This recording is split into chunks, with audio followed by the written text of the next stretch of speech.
Good afternoon. This is Drew Erickson back again talking about money, not math, because I believe most people love money, but don't always realize how it doesn't always act the same way as math. And I love these conversations because I love our country, but I believe our government is terrible at managing money and should not control our financial future.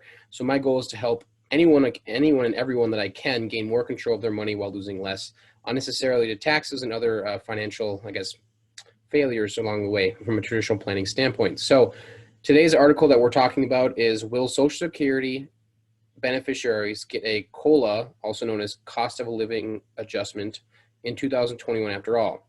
From financialplanning.com. All right, so again, the title from the article is, will Social Security beneficiaries get a COLA, which is cost of living adjustment, in 2021 after all? All right, so for those who don't know and aren't already drawing on Social Security, Social Security does have the opportunity to, your benefits once you enter retirement do have the opportunity of going up based off of the COLA determinations they make on an annual basis, which we'll get into later on this article. And for those who can't see my screen, if they're listening to the podcast, over the last 10 years, the COLA adjustments, or the Social Security cost of living adjustments, have been, in 2010, 0%.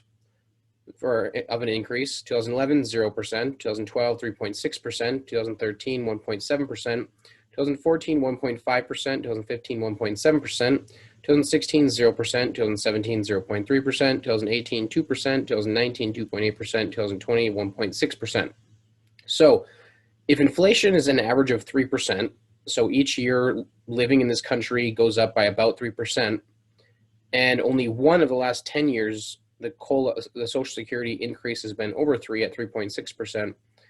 How hard do you think it is for people already in retirement to continue living their lifestyle if everything's getting more expensive but their income's not going up? So the question I ask is, what are you doing to plan around your current or future Social Security income in order to not only maximize your Social Security income, but also maximize your retirement income and lifestyle overall?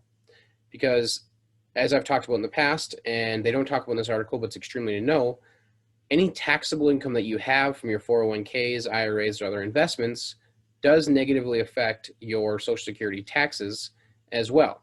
So if you're super dependent on what your income you already have, and there's unexpected taxes that come in, and lack of COLA or Social Security cost of living adjustment increases, it can be really tough. So I strongly recommend building a plan around that if you don't already. All right, so getting into the article, they say a 1% increase, they're projecting for 2021 a 1% increase.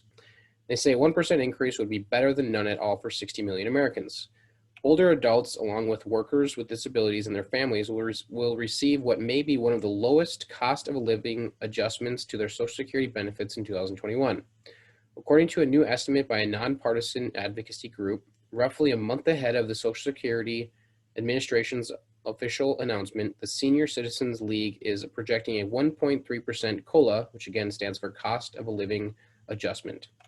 All right, the figure represents an improvement over the group's forecast in May, when Social Security and Medicare policy analyst Mary Johnson said plunging oil prices had all but wiped out hopes for a COLA in 2021. Oil futures have regained most of the value they lost in the spring when the coronavirus began spreading, data from the United States Energy Information Administration shows.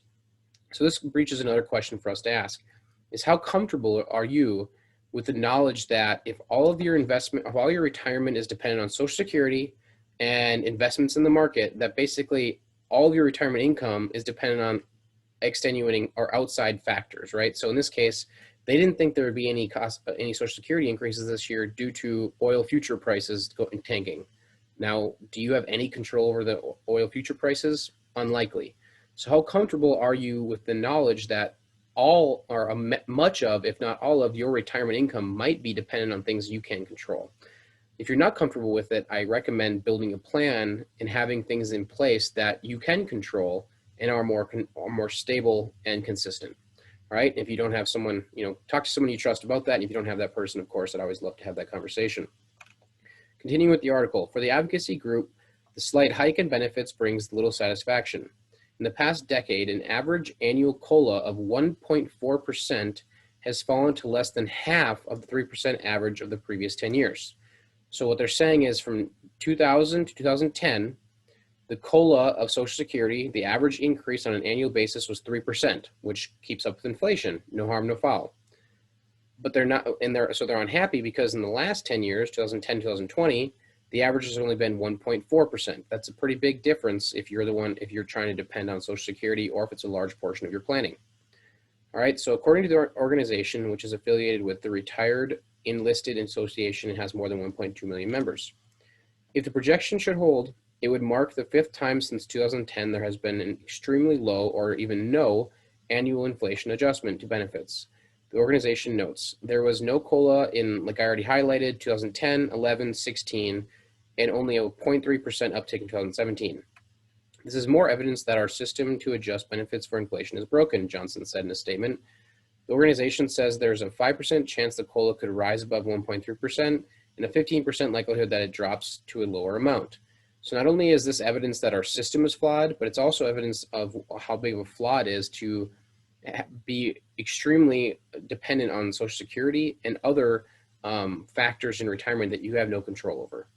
All right, so the COLA formula stems from a comparison of the Consumer Price Index for urban wage earners and clerical workers in the third quarter with that of a prior year.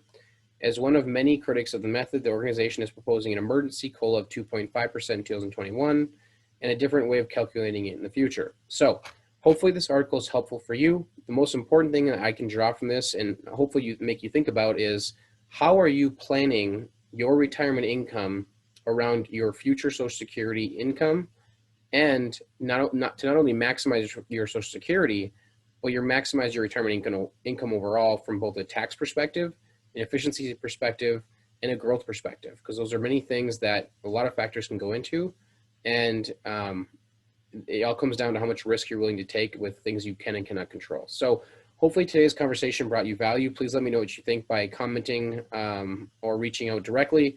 And as always, I really appreciate if you like what I post, and even better yet, share with a friend. So thanks again. I hope you have a great rest of your day, and I'll talk to you later. Bye.